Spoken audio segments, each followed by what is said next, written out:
His team's won the last 5 NCAA titles, 6 ACC championships, and his swimmers currently hold 7 individual NCAA records and all 5 relay records. They also hold 6 world records in short course, 1 long course, and there was a Virginia swimmer on 5 of the current relay world records. Virginia was a good program before he arrived in Charlottesville, but under his leadership, the Hoos became a powerhouse so dominant it's not a matter of if they're going to win, but by how much. Now, with all that success on the women's side comes the question of, can they do it with the men? Last year, Virginia turned in the best recruiting class on the men's side in program history, one of the best in NCAA history. Mid-season, we check in with the coach and see how things are going. On this episode, we're talking to the man himself, sitting in a room full of his trophies. Our guest on this episode is Virginia head coach Todd DeSorbo. Welcome to Social Kick. We got the full crew. I'm Brian Lundquist. He's Luke Paddington. That's Dr. John Mullen, and the man who needs a little bit more room on that trophy shelf, Todd DeSorbo. What's going on, man? How are you? What's up? I'm good. You got a lot of hardware in that office, my guy. Yeah, it's packed. It's all packed full. I'm like a pack rat in here. Well, keep on carving out some space. All right, Todd, we got to know, what could you go in a 50 free right now? Oh, God. I'm not sure I could finish a 50 free. Boo. 50 free. Are we talking like dive all out or like casually from a push? I'm pretty sure 50 free is always all out. It's not casual. Come on. I honestly, if I had to guess, 20. That's a good start. Maybe. So you can beat my credits. That's what he says. At best. Okay. 24 is not bad. But I might kill myself doing that. I haven't swum in a long time, like a long, long time. What would you say your most impressive physical feat is right now then? Eating turkey. Yeah. How much turkey and gravy I ate last week for sure. That's easily it. There's not too much physical activity going on these days. It's a slippery slope there, Todd. What? Yeah, I get all my exercise walking up and down the pool deck. 10,000 plus steps a day. That's all I need. Fair enough. There you go. Yeah, swim practice will allow you to hit the step goal. That's for sure. Watch out for that.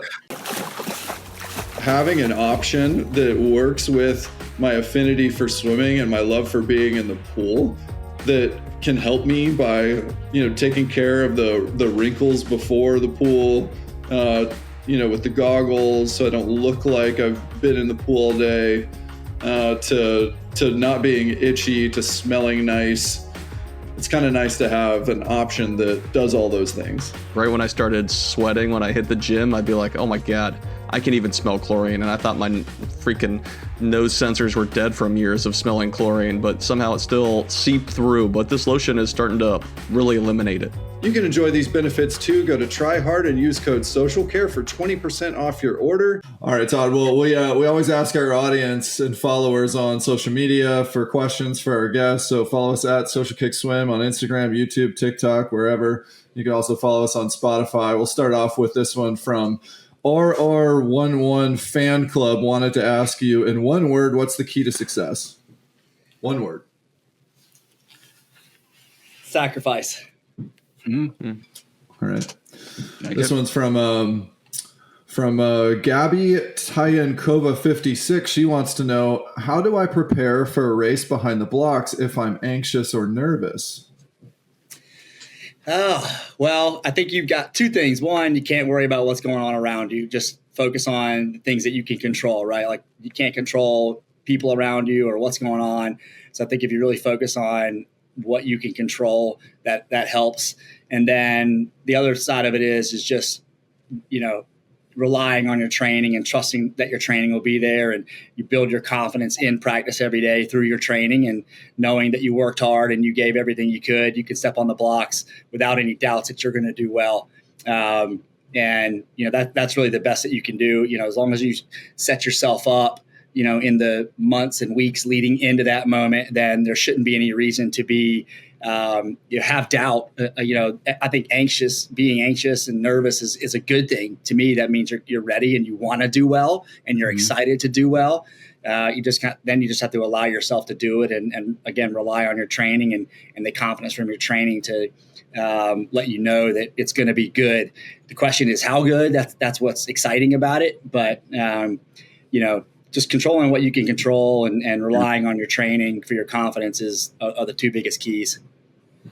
It's always been one of my favorite things, back from my influential coaches like David Marsh, who talked about controlling the controllables. That's all you really can do. The rest of being outcome based is out of your control. Yep.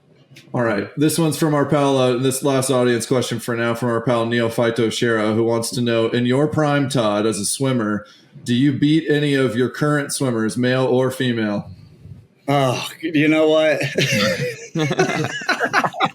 Well, first of all, my prime was when I was 10. That's my claim to my claim to athletic fame. I was number one in the country. Back then they had the top 16, right? The national top 16. Swimming World Magazine came out with the rankings, and I couldn't wait to get that magazine every year. I was number one in the country, long course, 200 IM, 50 free, 100 free in 19. Well, I'm not going to tell you how old I am. When I was 10, it all went downhill. But it's really funny you asked that question because I swam in college, in high school. I swam the 400 IM, the 200 fly, the 200 backstroke, and which are Alice Walsh's events. And I will say that her 400 IM did not beat me in my prime, but her 200 butterfly did. And her 4 IM was real close. Kate Douglas definitely beat my best 200 IM. So, yeah, I can't hang with him anymore. Listen, it's all right. I remember watching when Gretchen went 46 on the 100 fly. I texted these guys and I went, all right, boys. My best 100 fly ever was 47.0. I went 46 on the 100 backstroke, but I never did it butterfly. And I was like, oh, man. Yeah. You know how I know? Like, times have changed. Gretchen has ended a few guys' careers early, I think. Yeah, for sure. Yeah, that's the ultimate hold my beer or whatever it is now. Hold my Celsius. Yep. Oh man.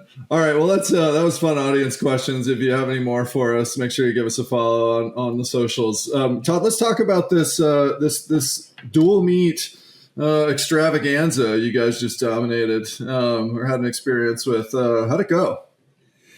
It was good. I've always, for years, ever since I can remember, the traditional invite has always been good, but never like great.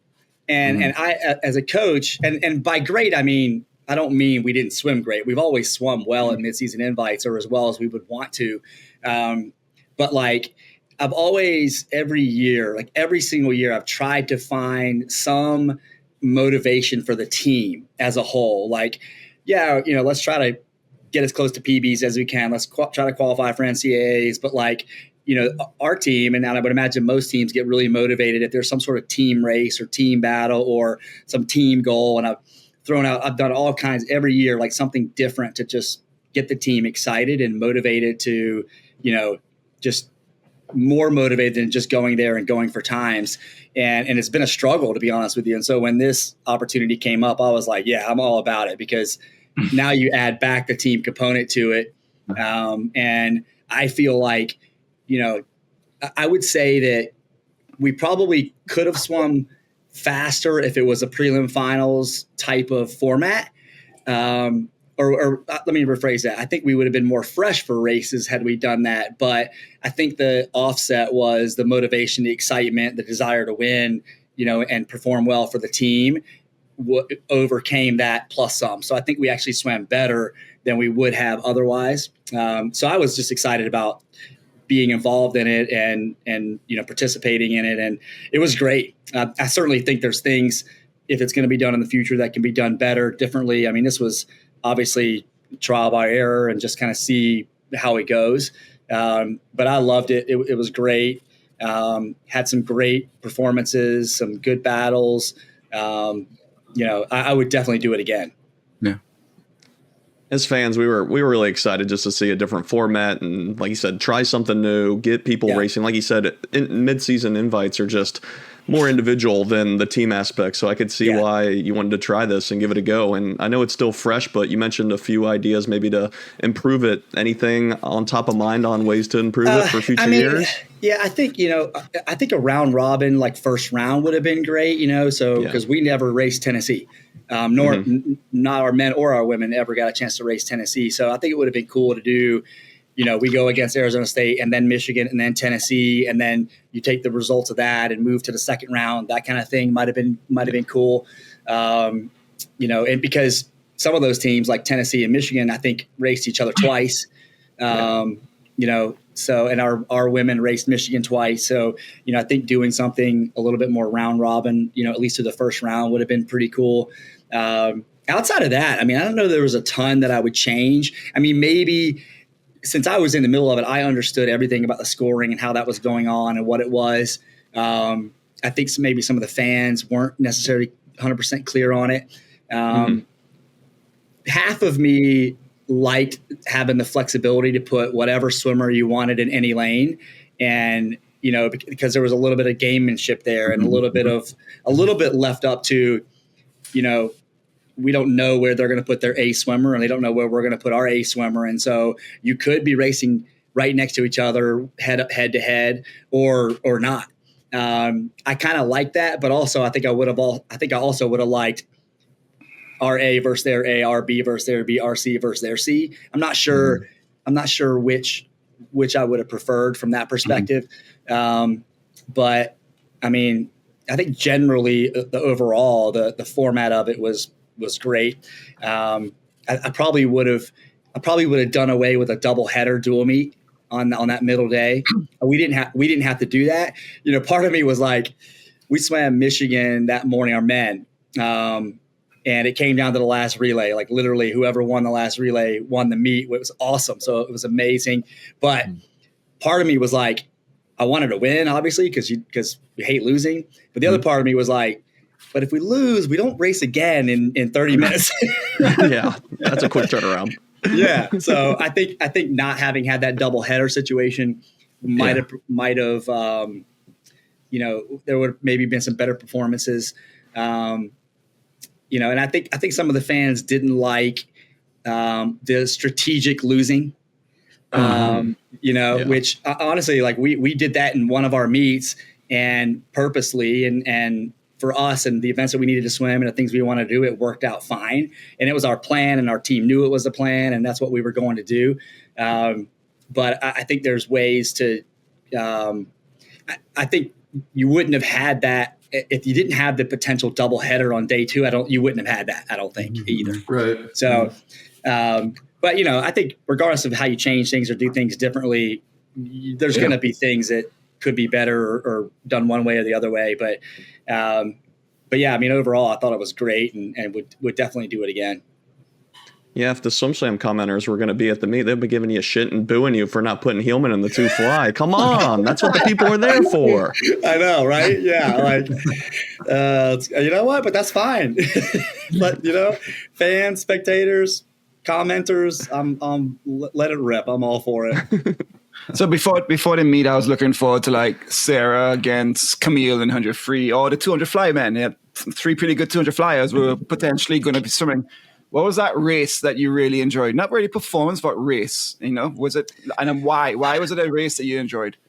I would say, the one that comes to mind, really first is the 200 free was Anna Moesch's 200 free.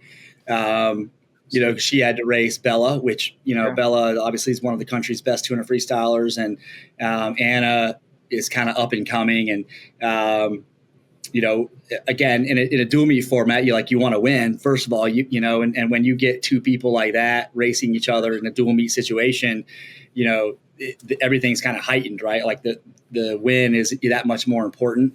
And she obviously won the race, but, I didn't think she was going to go that fast, at all. So, to me, the races that I always enjoy the most are, 1, races that are close and where people push each other to do great things, but 2, races where the ultimate outcome is unexpected. I did not expect Anna to do that, and then turn around and go 45.9 and 100 free. I'm not sure she expected it either, but I think that was one of the first individual races of that second day for us. I think it was one of those races too that you see this in dual meets. You also see it in championship meets too, NCAAs, conference championship meets.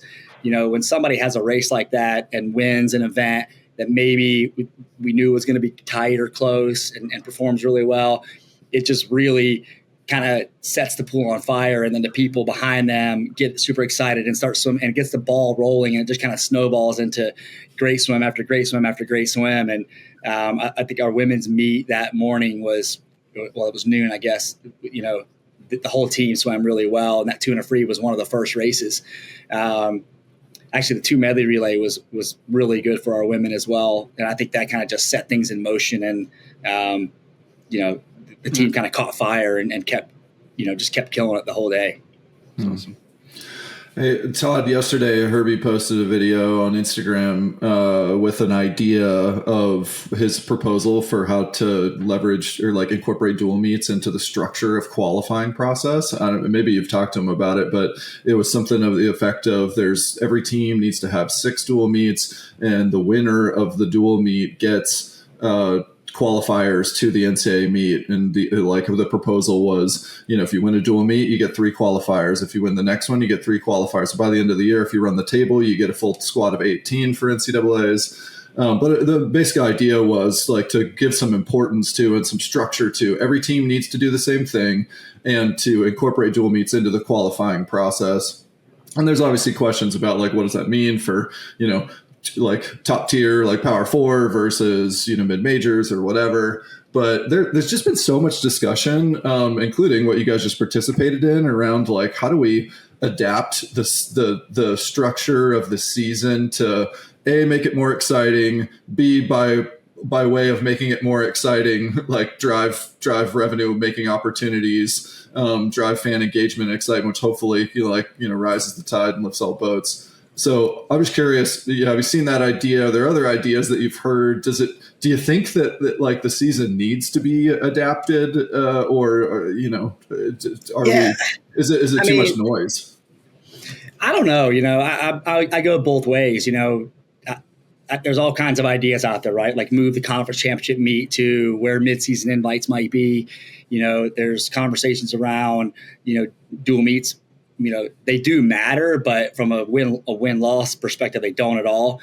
Right. Making them matter a little bit more from a win-loss perspective. Talks of moving the championship to a bracket style, like a basketball tournament, like 64 teams, doing a bracket over 3 or 4 weeks.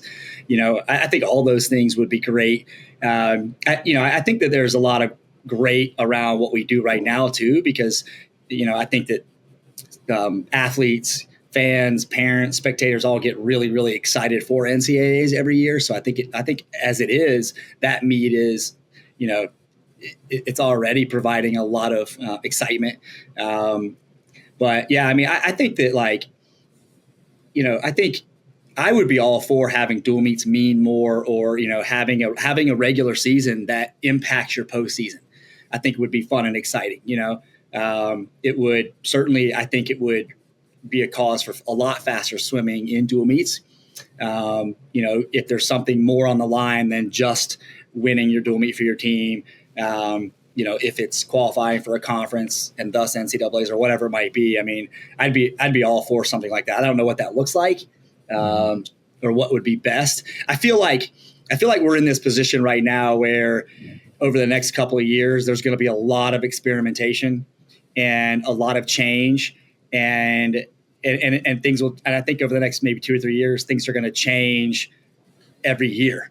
For example, if we do NCAAs the way it's set up to do it this year, I wouldn't be surprised if next year it's completely different. A different format, a different schedule, whatever it might be, because people are going to go into the meet and be like, okay, this was good, this wasn't good, let's change it, let's do this. I think a lot's going to be changing the next couple of years. I just don't know how all that really looks. Well, Well, one thing that needs a change is that women's 200 free record. Missy Franklin's 139.1's been there forever, and it's one of the few records Gretchen didn't get. So what will someone, maybe Anna Moesch in mind, have to do to get that barrier down? It's impressive, right? How good. And she didn't swim college all 4 years, I don't think, did she? No. Yeah, I mean, somebody's going to break that record for sure. I think you've got some young girls coming up that can definitely challenge it. Anna, I think, is she going to do that this year? I mean, she's a ways away. Basically, you got to go 138, right? Like you're gonna break a whole new barrier when that record gets broken. So, I think Anna is capable at some point in her career. She's only a sophomore, so she's got a couple more years. There's some great 200 freestylers coming up. From the high school ranks, and I think the 200 free and the women's side has been getting faster and faster and deeper. So at some point, we're going to see a couple 139s in an NCAA championship meet. And then I think, and then it is going to get broken. Like the men, you saw a 129-1, you saw one, right? And then the next year you saw like 4, and then the next year you see 8, right? And then it's 128. I think that the women's 200 free is headed in that direction too.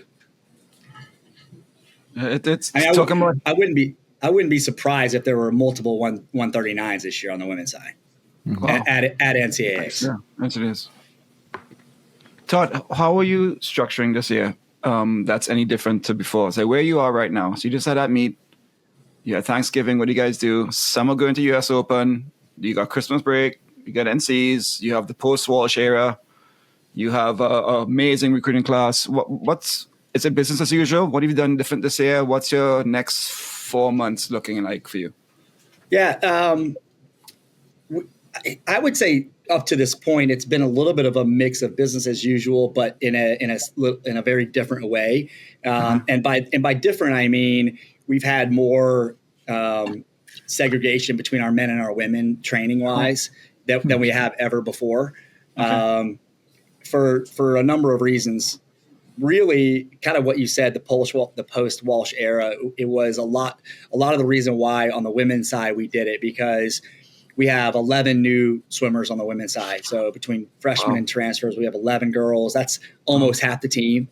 And then obviously, now we need a lot more people to step up. Our depth is going to play a bigger role. And so giving them the opportunity to kind of find their identity without a Douglas or a Walsh, right? Because it's the first time in 6 years we haven't had one or multiple of them.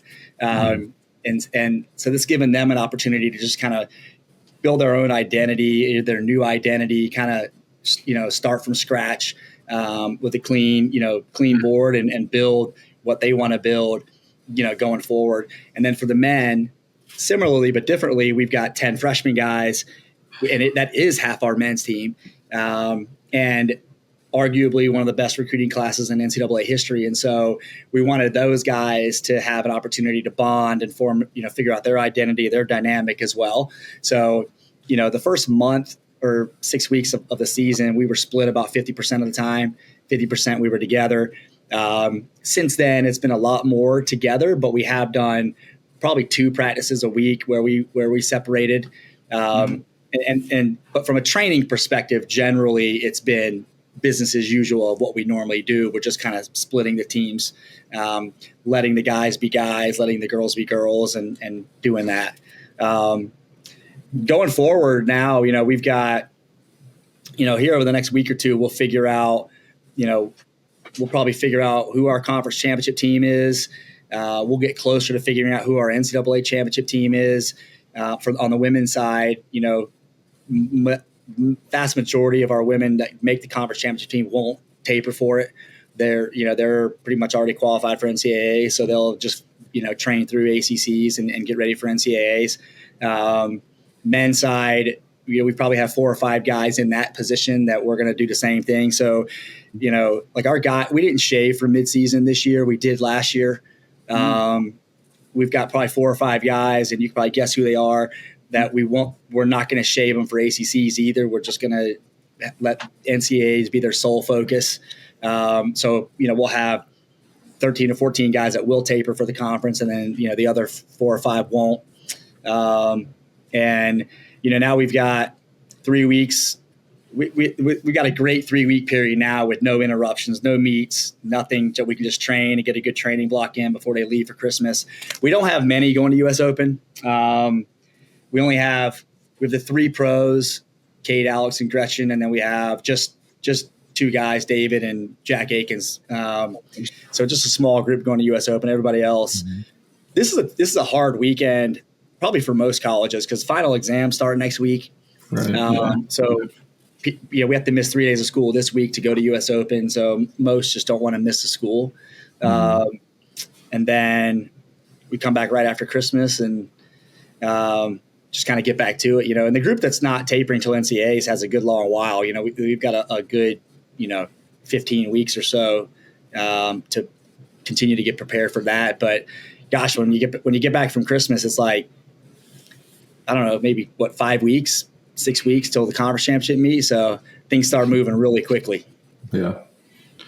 I want to talk about struggles, because we don't talk about struggles much, and how you help your athletes get through struggles. So like, be it Sarah getting used to yards, Bryn mentioned how difficult your socks underwater kick were. Some athletes the freshman year is very difficult, be away from home.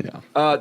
Taking on the role of a senior and be a captain has a lot of pressure on it as well. Yeah. So what are some of the struggles your athletes have had that you've helped work through them that may be good advice for others? Yeah, I think you just named them all, right? It's funny with our team, like on our women's team, having this streak of, winning 5 national championships in a row and the desire to keep the streak alive. You have your seniors every year who are great leaders, but they don't want to be the first senior class to lose.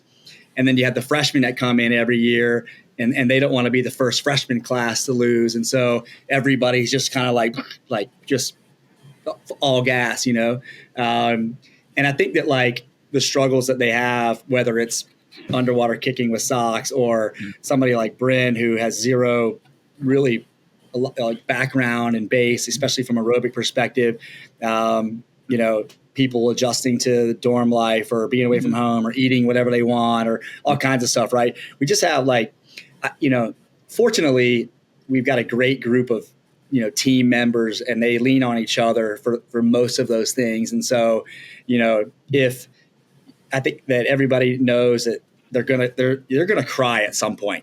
You're gonna cry at some point. You're gonna cry in practice because it's so hard.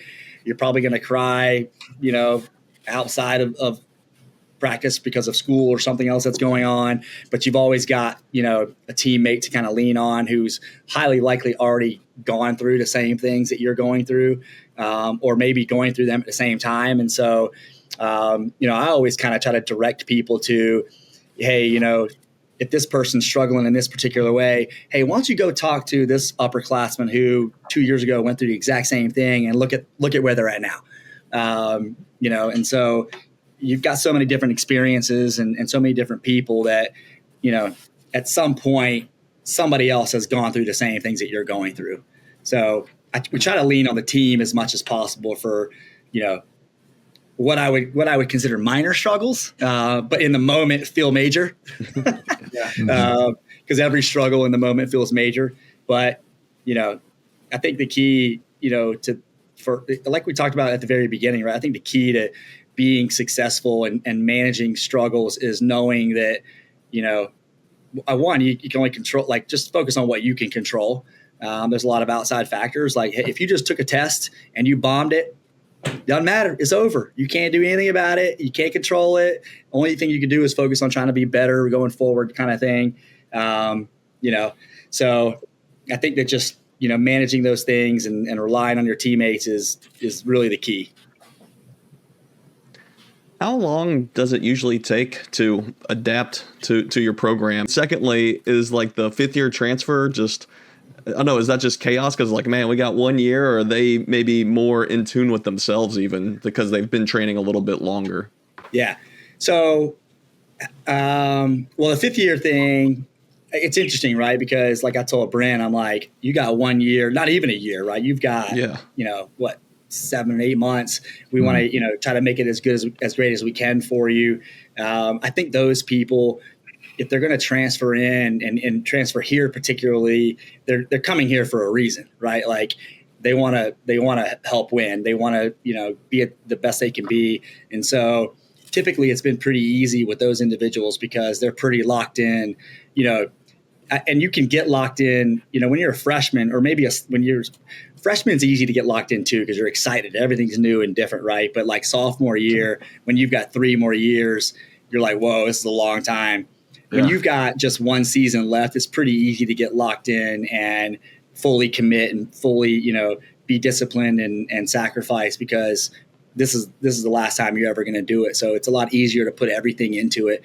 And so the 5th years have been, they've been pretty good for us in that sense, especially the ones who have come from other programs, transferring as grad students or something like that.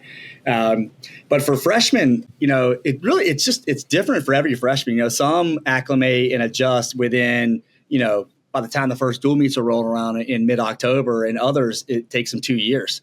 It really just depends on, I think it's more so not necessarily the training or things like that. It's just a different lifestyle, right? Like you're on your own for the first time ever, and you can, your parents aren't telling you when to go to sleep. Your parents aren't telling you or handing you dinner, a great cooked, meal. You have all these choices. You can stay up as long as you want at night, playing video games as long as you want, or hanging out with friends, or you can go to the dining hall and eat all you can eat, anything you want. It could be good food, or it could be Rice Krispie treats,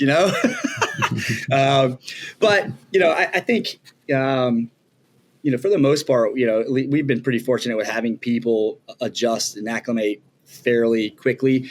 We tend to take things pretty slow the first 4 to 6 weeks of the season. We only swim once a day for the entire month of September. We want to give them time to acclimate to the weightlifting and the dry land, which are probably going to be the biggest differences. And just swim once a day. And then when we start doubles, they are adjusted and they're acclimated. And, you start seeing, things like if you look at Sarah, for example, in the first, came in and trained, and, the first dual meet of the season, she's 21.9 in the 50, 48.0 in the 100. And a month later in the next dual meet, she's 21.1, and then she goes 46 in November. Right. And so you could see, oh yeah, she's going to be good. And then all of a sudden, boom, she's really adjusted and acclimated. And so the hope is by mid-season, they have adjusted. And then we'll take, Luke asked what the next 4 months look like. We'll take, right now we're assessing everything up to this point, and we'll have individual meetings with every individual athlete, and then be like, hey, here's where we're at. Here's where we need to go. Here's what we're seeing. Here's what we need to work on, and be able to move forward from there. Oh, the mastermind of the customization for all the athletes. That's the behind the scenes that, I used to observe in the days at Auburn. I really think that's where, the skill and the best like yourself separate from others. It's just the ability to read those athletes and understand what they need throughout the year, and of course, craft the team. I want to go back to the recruiting class on the men's side that you talked about being, potentially the best ever. And what was it that, got you to that point? Because obviously you've had tons of success at Virginia with the women. You had a lot of success, driving some key names at NC State on the men's side. But, I think objectively the results on the men's side haven't tracked as what the women have done thus far. And I think everybody from the outside looking in has gone, man, when's it gonna happen for the men? Because the potential's probably there, right? So, you're able to put together that class, which is often the catalyst for, launching a bunch of success. So curious, how'd that come together? Well, I think it was a little bit of a perfect storm on the men's side. Thomas Heilman obviously is from here. His mother's a professor here. His brother swims for us. That doesn't necessarily mean, it wasn't a guarantee that he was going to come here. I mean, we were, we weren't sure he was going to come here until the very end, because he could have gone anywhere. And he certainly went on, a number of visits, and I wouldn't have been surprised if he went to other places. And obviously Maximus and him were good buddies, and they had talked a lot about going to the same place. I don't think they would have necessarily gone to the same place if they both didn't feel really good about it, and if it wasn't their number one choice. I think for them, it was just exciting to know that they could go somewhere together. And I think for us, for them to come here together, the excitement for them was, like what the excitement for our women was 6 or 7 years ago or 8 years ago, where, the potential's there, but it's never been done, right? Our women had never won a national championship before they did 5 years ago. They'd been good and, but never really kind of, pushed over the edge. And so I think that for them, the thought of doing something great like that at a place where it's never happened before would be more fun and exciting than going somewhere where it has been done before. And building their own, building your own house is a lot of fun, and it's very rewarding. It's very hard while you're doing it, right? It's very challenging while you're doing it, and there's a lot of bumps in the road. But once you complete it, it's the most satisfying thing that you could have, in sport, I think. So I think that's what really got them excited. And yeah, I mean, ultimately, at this level in swimming, at the Power 5 Division I, it's all about talent. It's like our women, right? We've been able to recruit some of the best talent in the country, if not the world, and they've been really successful. We've certainly have had some talented guys come through here, but not the likes of Thomas or Maximus. Those two guys are comparable to what you like a Kate Douglas or a Gretchen Walsh or an Alex Walsh. And so, I'd like to think that, our guys will continue to trend up with these guys just as freshmen, kind of building the base and going from there. But don't get me wrong. I mean, I think they are, our men's team, our staff, all together, they got to prove themselves for sure. And swim well this year. And as long as they do that, then our hope is obviously that more and more recruits will come our way and transfers will get excited about it and stuff like that. So it'll be interesting, but I think those guys are doing a great job so far. Thomas and Maximus in particular haven't been far off of their PBs this season. Again, without shaving yet and obviously without a taper. So I'm pretty excited to see what they'll do, come March. I want to ask about your own coaching. I always thought coaches maybe had like 10 things that, is he a good coach? Well, if there are 10 things to me a coach, this coach has these ones, this coach has this one, this coach has this one, different factors, right? And I coached for 10 years and I struggled and I learned a lot and I got better and I made mistakes and I got better and better and better. Then I stopped. Todd, when's the last and now he has zero It's of been them. downhill from there. No, I stopped because I wanted to start swimming again. But Todd, how are you dealing with your struggles? When's the last time you struggled as a coach? How did you deal with that? How are you getting better as a coach every day? You're a hell of a coach, absolutely. But you're not where you want to be. You have your goals. How are you struggling? How are you getting better? Yeah, that's a great question. I think, for me, there's some sort of struggle probably every day. And it doesn't necessarily mean like something that's happening in the pool or whatever. It could be administratively. It could be, a lot of it right now is based around the climate of the NCAA and the health settlement and revenue sharing and battling that type of stuff.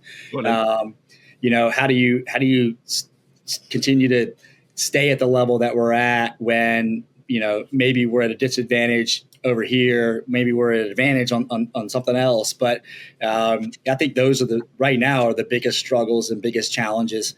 I think that like not getting, I don't want to say complacent because complacent's not the right word, but not getting like stale as far as the types of work that we're giving the athletes or the willingness to like be creative, day to day in practices. I mean, those are struggles. And I'm not as young as I was 10 years ago or 20 years ago. And I certainly still have a lot of energy, but not as much as I did then. And it's like, all right,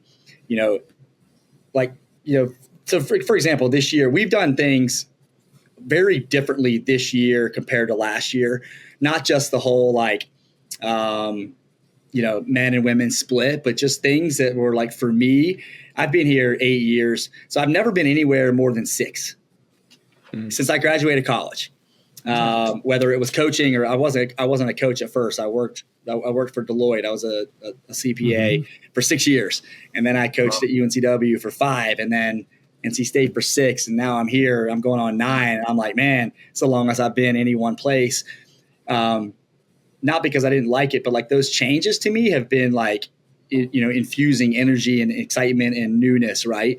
And so this year I was like, I need that, I need, for me personally, need something new, something different to keep me excited, to not necessarily keep me motivated, but like keep, the creative juices flowing. And so, done some things differently with the way we've set up our practice groups. And like, I'm coaching a lot more people than I would normally coach. Normally I've got like a pretty small group of specific athletes that I'm coaching, and I'm with them every day. And now I'm like, really broadening that side of things as well, just to do something different and be involved, maybe have an influence more on more people, but also for me personally. So that's like, all right, I'm enjoying this. This is fun. Yeah. This is what I'm enjoying about coaching right now. So I want to do more of it.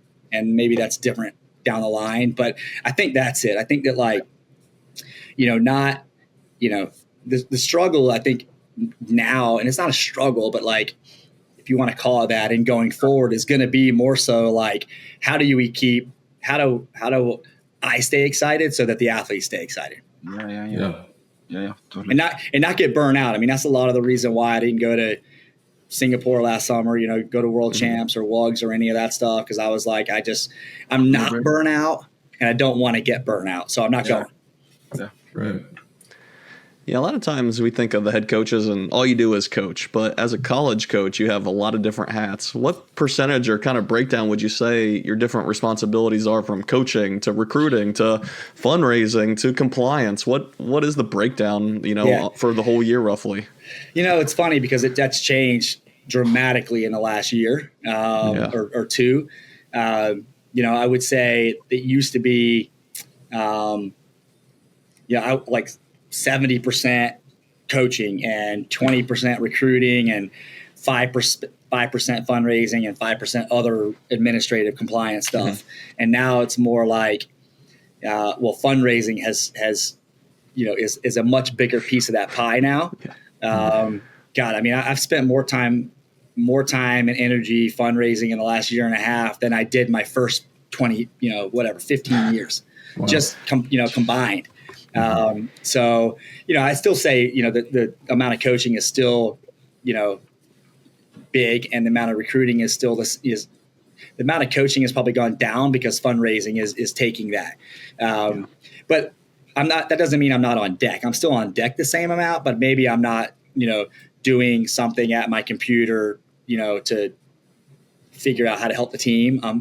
I'm from a coaching sense, I'm figuring out how to fundraise, which also helps the team. But, I would say that's taking up another, if it was 5% before, now it's 15%, which doesn't seem like a lot, but in the grand scheme of time, it is. It's a ton. So, Todd, all of us here can figure out what kind of swimmer you are within 2 strokes. Someone can dive in, that person was only in high school. That person swam in the Olympics. You can tell in 3 strokes. But it's very hard to be accurate in identifying somebody who is going to end up changing the sport. I mean, what Kate is doing with breaststroke and freestyle, what Gretchen did in everything. You had athletes who have done stuff that nobody's done before, and you potentially have more coming down the line with your recruiting class. What do you look for? What do you see? How often are you wrong? How often are you right? Like, did you know that this shit was going to happen? Well, when we were recruiting them, obviously, or any of the kids that we're recruiting that have been really successful here, and the ones that are coming next year, for example, it's certainly they're fast, and we've watched them swim, and we know that they've got a lot of potential. But we don't, until they commit, you don't know if they're coming or not. So it doesn't really matter. And so along that path, the recruiting wise, it's like, okay, Gretchen's 21.5 and a 50 free out of high school. Okay, well, that scores at NCAAs every year. Yeah, maybe top 5 every year. And so she doesn't have to get any better. She's going to score a ton of points in NCAAs. We want this person. And obviously you hope they're going to get better. And you can see that people like that are going to get better. But, it's just getting them to come here in the first place is obviously the first big hurdle. And then at that point, it's like just sitting down with them. And, I told Kate, I can't remember. I think I told her in the recruiting process, but when she first got here, I definitely told her that I thought she could be the best in the country at the 200 IM and the 50 free as soon as she got here. Yeah. And then, obviously, like if you have the tools and the talent, that's one thing, but then you've got to do the work, because it's not going to it's not magic. No matter how talented you are, if you want to reach that level, you still got to work your ass off. But I like, if you asked me 6 years ago when Kate committed, if I thought she was going to do what she's done, I would have, like, if you told me she was going to do this, this, and this, I would have been like, I don't know about that. Not because I didn't have confidence in her or, didn't think she was talented, but like, what she's done and Gretchen, as well, is kind of absurd. I don't think anybody would have predicted it. I think you could predict that they're going to be good. But nobody did. Right. Yeah. The question is like, how good? Yeah. I have a question about like the versatility. I was just having this conversation with Sean Cow in LA with his pro group, and they're measuring a lot of things. And he was sharing with me that, he would like to go for a long run, but he doesn't, because it's going to be a negative consequence to his fast twitch that's going to help with his power to be a fast sprinter.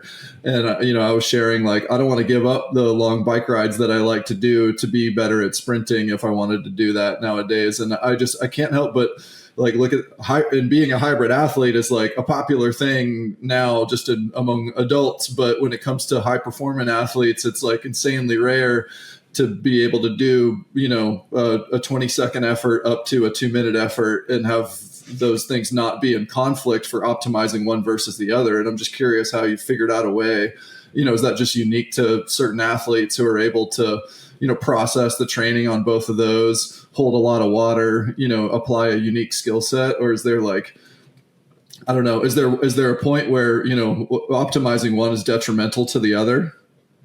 Yeah, I mean, I definitely think so. Who's to say that? I mean, I believe if Kate or these people that are really versatile, like Kate and Gretchen, if we were able to focus and hone in on one discipline, it would probably be even better. And so, but I'm not one that's going to push them towards doing that. A lot of, they are versatile, obviously, and I think having options has been something that's really allowed them to thrive in every aspect, because they know if one thing's not clicking, they can go towards the other thing, from a training perspective and from a racing perspective and from year to year within those racing cycles. But like, could Kate be 23.5 and 51.5 in the long course freestyles if we were only focusing on freestyle? Because she does so many other things that we're only focusing on, with her in particular, because it's IM, it's breaststroke, it's freestyle. We're only focusing on each discipline maybe 2, at most 3 times a week, whereas maybe we'd be doing it 6 times per week. And I don't know, who knows? Maybe the variety of training is actually beneficial, and maybe they wouldn't be as good. Who knows, right? You don't really know unless you go the other way and experiment with it. So, but I would think if you focus on one thing and one thing solely, then that one thing is going to get better for sure. But I do think that, like, plus for people's brains, like, could Kate, for example, could she just focus on one thing? Like, would she get burnt out on it? Would it get old? So I think having that versatility, allowing you to train for different things, just spices it up. And so every day you come in, you're like, oh, it's something different. I'm ready to go after this hard. And then the next day, oh, it's something different. I'm ready to go at it hard. Whereas if it was always freestyle, you'd be like, okay, I'm not really into it today, Right. So you just really never know. Maybe the variety of versatility has been what has allowed them to be this good. I don't know. Yeah. Who knows? Todd, I'm going to say this. It's working. It's working. So I don't want to change it at the moment, but Yeah. Not broken. Definitely not broken. I'm just going to say, I'm going to say this to tease Brian and John. Don't forget at Worlds, I saw him breaststroke and freestyle on the relay. So, Kate started it, but I was there. Don't forget, guys. Yeah. And I got a question about. These guys are shaking their heads. I talk about Worlds every show. I've got a question about the work ethic you mentioned. Give me an example of the work ethic. Is it, you hear about showing up to practice at this time, or putting in this extra rep, or making sure you got this extra sleep. But what was that standout work ethic? You're like, oh, I haven't seen that before. Dang. I mean, it's just like the willingness to go to so I asked them to run through a wall. I'm asking them to run through a brick wall every single practice. We train those people in particular, not our entire team. We have a distance group that's training high volume and doing those types of things. But, if you're talking about Gretchen or Kate, for example, they're, and people in that area we're doing lower volume. And so it's high intensity. And so I'm literally, like I said, I'm asking them to run through a brick wall, but then get up and do it again, get up and do it again, get up and do it again until the willingness to keep doing it until you're in completely in a hole. It's my job to make sure you don't go into the hole. It's my job to say, okay, that's it. That's done. We're done for today. You've done it. If you do one more rep, we're going over the edge, and we don't need to do that. But it's the willingness to do that. It's the willingness to really push, every time you push off the wall, you're putting an effort in that you are going, when you hit the wall at the end, you're going to throw up. Right. And push past that barrier, 'cause a lot of people, when they get to that point, they back down. Whoa, I'm not going there. I feel like I'm going to puke. I'm going to back down a little bit. So I don't. Right. And the best will push through that. And they may not puke, but they push through that point of feeling like they're going to and not worrying about it. They just keep going. And again, it's my job to make sure that we're not doing that too much, or they're not pushing, the limits too much, because we don't want to bury them. We don't ever want them buried. But, their willingness to do that allows me to say, okay, we're done for today. You don't need to do any more. Whereas a lot of other people would be like, you got to keep going. We're going to do that 5 more times before you're going to get out of it what they got out of it. With the 50 strokes in the Olympic events now, how long do you feel like some of the elite athletes now can extend their career that have been through the college system and everything? I mean, I'm just thinking Gretchen in my head. I mean, 50 fly, geez, she could ride that out till 2040? I mean, keep it going. Yeah. I think that, I think it's just going to allow people to keep going that might have otherwise stopped, because the amount of training you have to do for events over a 50 is, a lot more, a lot more, right? It's you look at Cam McAvoy, right? He's not doing anything and he's swimming great 50 freestyles. I mean, I'm sure he could still do a decent 100 free, but it's probably not, it's not going to be world class. It'll be world class, but not Olympic contending medal world class, right? Because you got to do 10 times as much training for 100 as you do for a 50. It's just compounded, tenfold. And so training for a 50 is much easier on the body. You can handle it at a lot. I definitely think it's going to extend a lot of people's careers, or allow people the opportunity to extend their career, right? You talk about Gretchen in the 50 fly. Yeah, she could probably go to 2032, 2036 if she. I don't know if she's going to want to. Sure. But it's definitely going to allow people to have that option, which is great. How often are you having those conversations about, what's happening next, or career longevity with your athletes? Because I think, I know that there's been, I think Kate said different things in interviews, and everyone's like, no, she's got to keep going. She's our only breaststroker. We need her. She's trolling people. Good. I hope she does. We talk, now that, we talk a lot, not so much with the college kids, but as soon as they end college and they start their pro careers, I've talked a lot to Alex and Gretchen and Kate about, certainly they want to go to 2028, and that is 3 years from now. That's a long time. It's a long time for a swimmer. It's a long time for a swimmer that's going to do 200s and hundreds. And so we're talking at length about, like what you do today is 100% going to impact your ability to be great 3 years from now. Yeah. More so than when you were a freshman, right? Like the things that are happening, like your body is, as you get older, it takes more, it's more of a toll. And so we've talked about breaks. We've talked about just lifestyle. We've talked about training and changing the training and just doing different things to make sure that that longevity is there. And like I just said to you guys, like I talked to them about like, as of now, you want to go to 2028 and that's great. But you want to be in a position in 2028 to be able to go to 2032 if you want to, right? You want to give yourself that option. You don't want to be to the point where you're like, I can't do it anymore, right? You want to be at the point where you can, and then you can choose, do I or do I not? And so there's a lot of conversations about it. They're taking a lot more breaks and time off than they ever have, because how they do at US Open is not, it's important, but it's not important. How they do it Pan Pacs is important, but not that important. It's about what's going to allow us to be great in 2028. So if we got to take a step back now, or even for the next year and a half to take 2 steps forward in 2028, we're going to do it. Totally. Love it. All right, Todd, we'll end with some rapid fire questions. Bring it. What's the hardest race in swimming? 100 freestyle. Olympic gold or world record? Olympic gold. What's the hardest set you've ever done or given? Gosh, I can't remember the hardest set I've ever done. Hardest set I've ever given is probably 2050s all out on 2 minutes. Jesus Christ. Okay, I need to clarify that. And you have to go all out from the very first one. Yeah, it's not best average. It's all Blocks on these? No, from a push. Okay. From a push. But and I said 100 free is the toughest event, right? Doing that set freestyle is by far the hardest.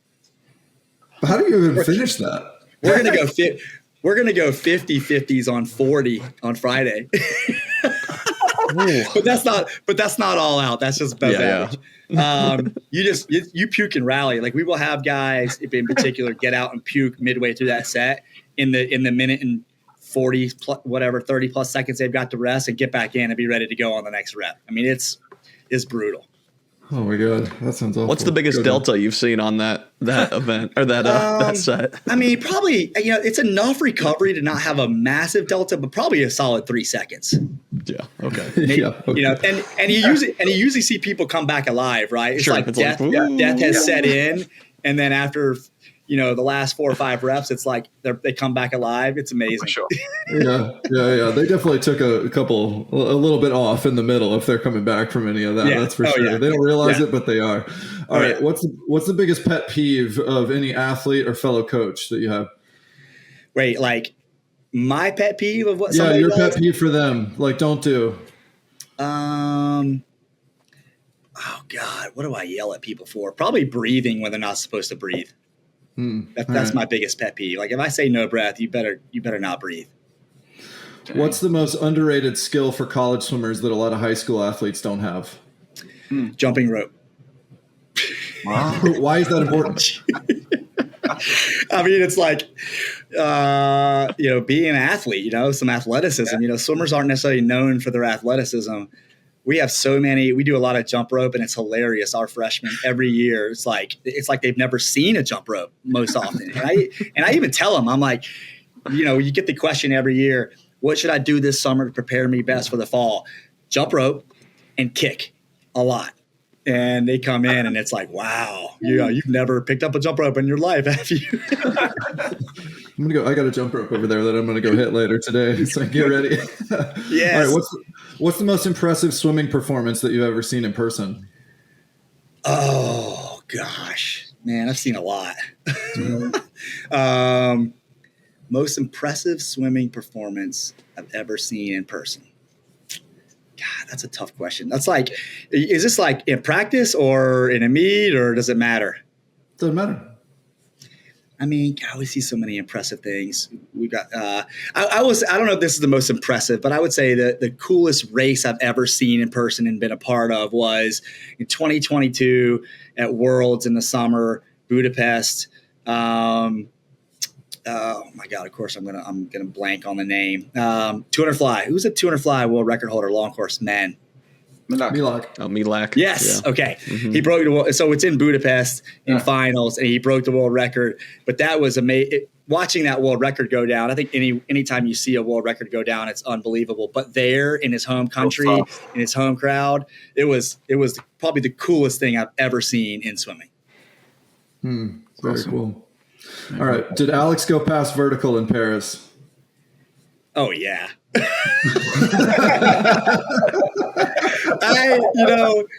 I've been in, when you're the head coach of these teams, you've got to go to the appeal. You go to the technical room for the appeals, right? And they show you the videos and things like that. And of course, you're trying to figure out every way to like combat and argue that it was legal. And I've been on the winning side of that sometimes. At that same Worlds in 22, Justin Rest got disqualified in the 50 backstroke for being submerged on the finish.